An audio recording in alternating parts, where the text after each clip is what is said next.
அனைவருக்கும் வணக்கம். இன்று என் சமையலறையில் நம்ம பார்க்க போகிறது சங்ககால சமையல்களில் ஒன்றான நண்டு பீர்க்கங்காய் கலவை. மருத நிலம் என்பது வயலும் வயல் சார்ந்த பகுதிகளும் அப்படிங்கிறது நமக்கு நல்லா தெரியும்.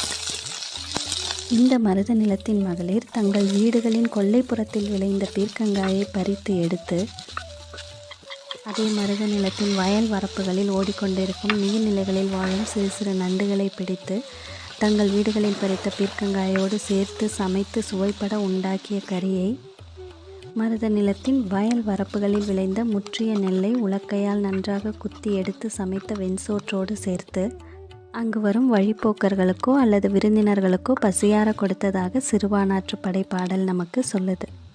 துடிக்கை மகுடுவோம் மகமுறை தடுப்ப விழுங்கால் உழுக்க இருப்பு முகந்த இந்த வாய்ப்புமான அரிசி அமலை வெண்சோறு கவைத்தால் அளவன் கலவையோடு பெருகுவே. இதுதான் அந்த பாடல். இந்த சிறுபானாற்று படைப்பாடலை அடிப்படையாக கொண்டு சமைத்த நண்டு பீர்க்கங்காய் கலவை என் சமையலறையில் இருந்து